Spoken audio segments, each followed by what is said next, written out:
और मैं आपको अभी भी वचन देता हूं, जब भी ये आंदोलन चलेगा और जब तक विजय नहीं होगा, सुरेश चौहान के और सुदर्शन चैनल आपके साथ कंधे से कंधा लगाकर खड़ा रहेगा।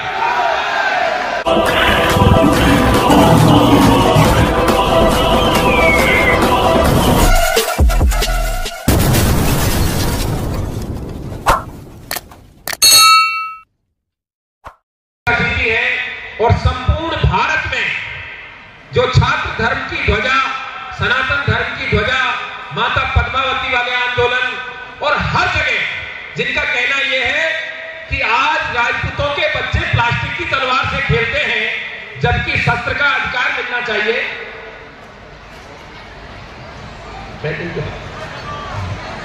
तो अभी मैं आज के मुख्य अतिथि महोदय और सनातन सूर्य बड़े भाई डॉक्टर सुरेश जी चौहान के साथ को आमंत्रित करता हूं, एक बार जोरदार नारों के साथ बोले जय शिव चंडी, जय मां भवानी।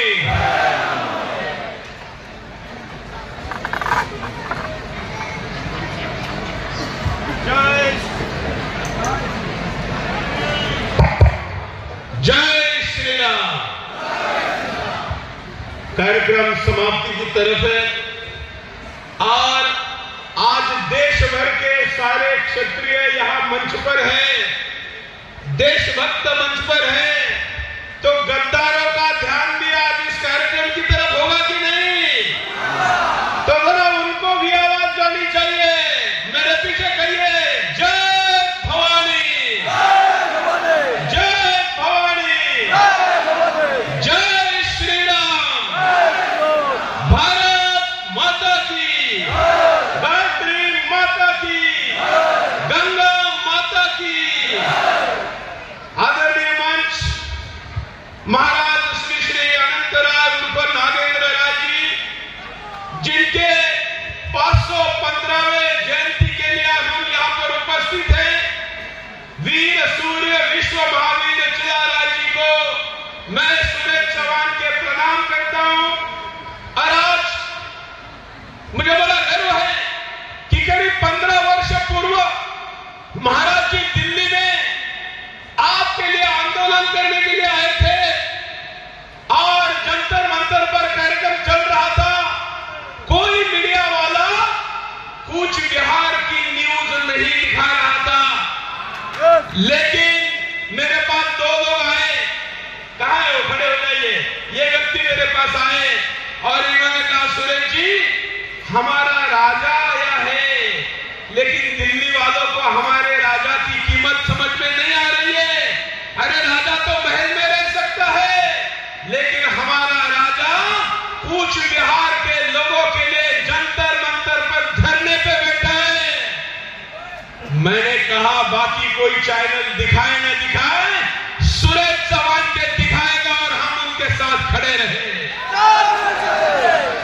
पूरे हिंदुस्तान को पता चला, तब की सरकार को पता चला।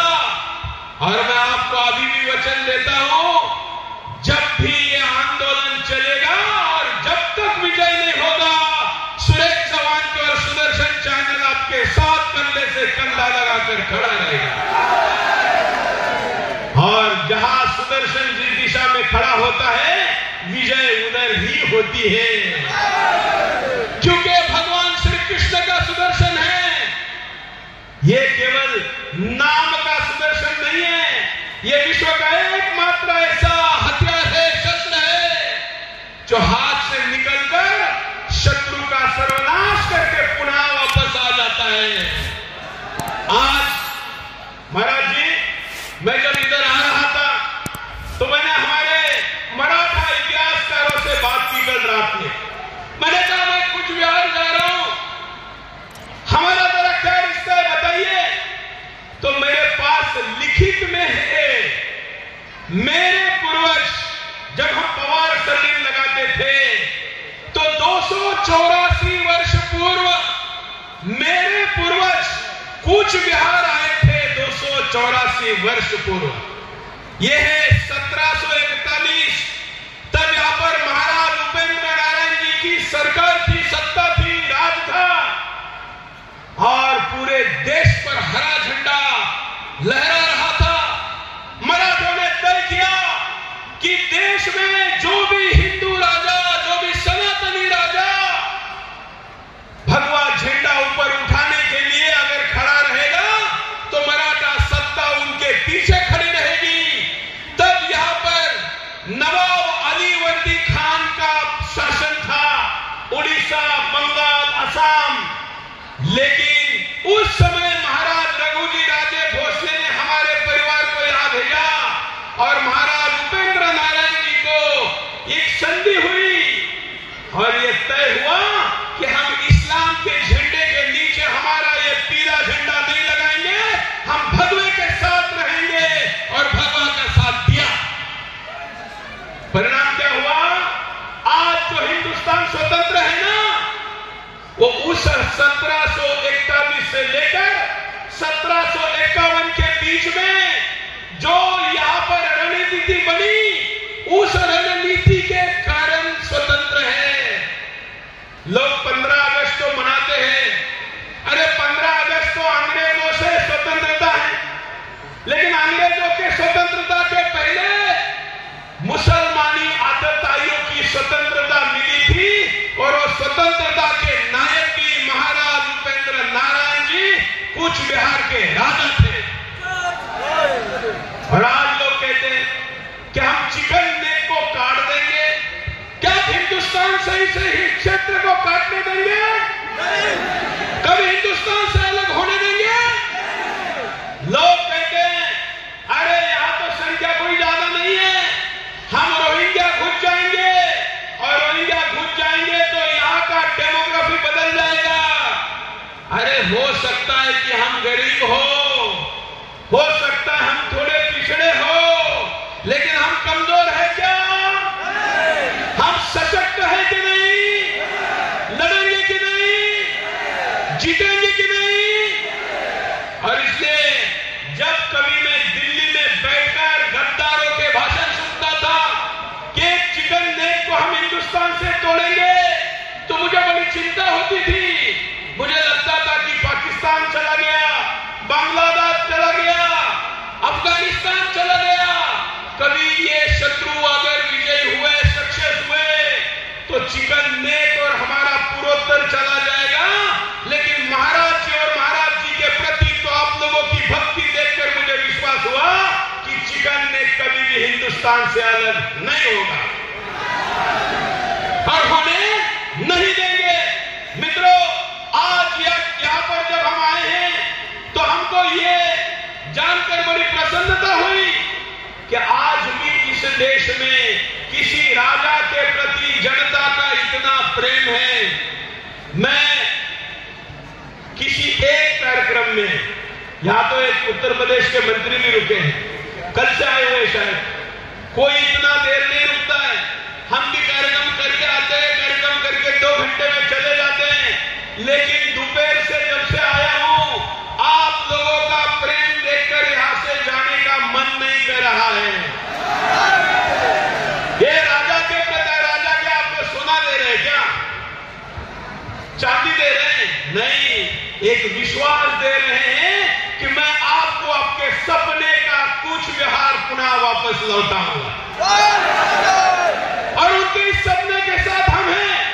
और ये सपना कोई विद्रोही सपना नहीं है, हिंदुस्तान के राज सत्ता का वचन है, लिखित में है, उसके सबूत है।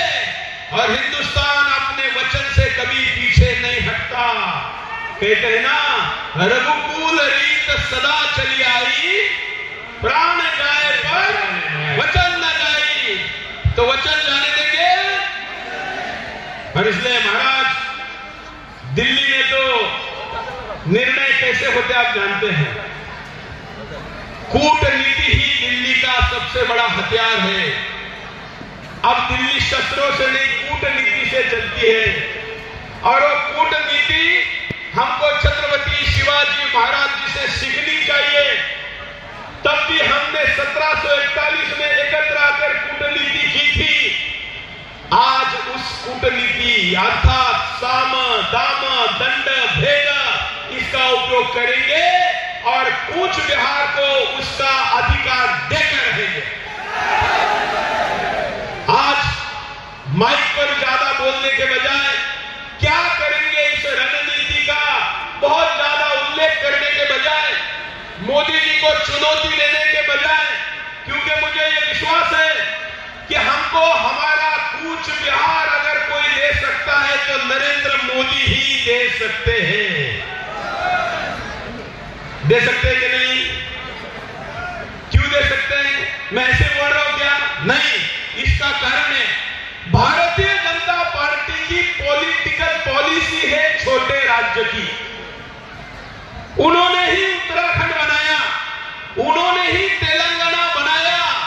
अगर जिस पार्टी की पॉलिसी है छोटे छोटे राज्य बनाने की, और वो कहते हैं कि हम ऐतिहासिक गलतियों को दुरुस्त करेंगे, तो यहां पर दो नीतियां लागू होती है कूच बिहार के लिए। ऐतिहासिक गलती को दुरुस्त करने की भी यहां पर संभावना है और छोटा राज्य भी यहां पर बन सकता है। और छोटा क्या, महाराज जी तो बोल रहे थे 1 करोड़ जनसंख्या है, पूर्वोत्तर में तो 6-6 लाख के राज्य हैं, ये तो गोवा से भी बड़ा राज्य बनेगा। और मुझे विश्वास है कूच बिहार जब इस देश का एक अलग राज्य बनेगा, यहां तो यूनियन टेरिटरी मांग रहे हैं। मैं कहता हूं कि क्यों यूनियन टेरिटरी मांग रहे हैं? राज्य मांगिए और महाराज जी को मुख्यमंत्री बनाइए। चाहिए कि नहीं महाराज जी मुख्यमंत्री? देखिए, राजाओं को यूं ही बदनाम किया गया। मैं पत्रकार हूं, फिर भी बताता हूं। देखिए, राजा होते थे तो राजा गुंडे पालते थे क्या? नहीं, क्योंकि राजा को चुनाव लड़ना होता था क्या?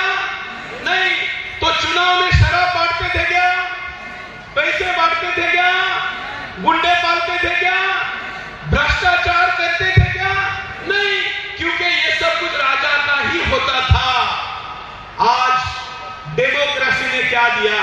हमारे बंधु बोल रहे थे थोड़ी देर पहले, डेमोक्रेसी बड़ा हथियार है, लेकिन डेमोक्रेसी ने सिर्फ 10,000 लोगों को एमएलए, एमपी और 16-17 लोगों को बड़े पदों पर बिठाया, बाकी तो कई लाख करोड़ का भ्रष्टाचार किया। मैं ये नहीं कहता कि पुनः राज सत्ता जैसी व्यवस्था ही आए, लेकिन ऐसा राजा अगर सत्ता पे बैठेगा तो भ्रष्टाचार भी नहीं होगा, गुंडागर्दी भी नहीं आएगी और पुनः राम राज्य आएगा, पुनः राम राज्य आएगा। और इसलिए राम के खून का, राम जी को मानने वाला, उनके संस्कारों और विचारों पर चलने वाला व्यक्ति सत्ता में होना चाहिए। वो होगा तो हमारा स्वप्न पूर्ण होगा। लेकिन फिलहाल डेमोक्रेसी है, एक व्यक्ति एक मत है, गद्दार का भी एक ही मत है, देशभक्त का भी एक ही मत है, सीमा पर सेना में अपने जवान बेटे को भेजने वाले पिता का भी एक मत है। वो बेटा अगर बलिदान हो जाए तो अगला बेटा पुनः सीमा पर भेजने की तैयारी रखने वाले बाप का भी एक ही मत है। वो दूसरा बेटा भी बलिदान हो जाए तो अपने पोते को सीमा पर भेजने का संकल्प लेने वाले दादा का भी एक ही वोट है। और हमारे सैनिकों के पीठ में छुरा मारने वाले नमक हराम का भी एक ही वोट है, एक ही मत है। ये व्यवस्था बदलनी चाहिए कि नहीं? आज यहां पर यह संकल्प हमने लेना चाहिए कि आने वाले दिनों में ये व्यवस्था राजभर जी, इसका पुनर्विचार कभी ना कभी करना पड़ेगा। वो दिन आएगा। और इसलिए आज इतना ही संकल्प लेता हूं। जरा मैं पूछता हूं आप लोगों से, कितने लोग हैं जिनके 4-4 बच्चे? हाथ उठाइए। 4 बच्चे वाले किसी के भी नहीं है, बताइए। हाँ महाराज जी, आपके कितने? 3। बताइए। आप बताइए, 4-4 बीवियां और 44 बच्चे करने वाले आप पे राज करेंगे ना? चलेगा क्या?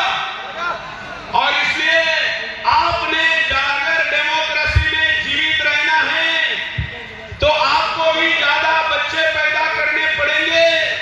और जो क्षत्रिय तीसरा बच्चा पैदा करेगा, वो कोई भी हो, उसके तीसरे बच्चे के खाते में 1 लाख रुपए मैं डालूंगा। तीसरे बच्चे जो चौथा करेगा उसके खाते में 2 लाख रुपए। बच्चे पैदा करने चाहिए कि नहीं? करेंगे क्या? कौन कौन है जरा हाथ उठाइए। हाँ, बुजुर्गों मत उठाइए। चलिए मित्रों, आज पहली बार आया हूं, बोलने के बजाय करने पर जोर देता हूं। और अभी महाराज जी दिल्ली में राज्यसभा के सांसद हैं। ये लड़ाई दिल्ली में संसद में और आवश्यकता पड़ी तो दिल्ली के सड़क पर साथ में लड़ेंगे, आपके साथ लड़ेंगे और विजय होंगे, ये विश्वास व्यक्त करता हूं। पुनः एक बार दिल्ली तक आवाज जाए, ऐसा आवाज लगाइए, भारत माता की। अरे ये तो ममता जी तक भी नहीं गई, मोदी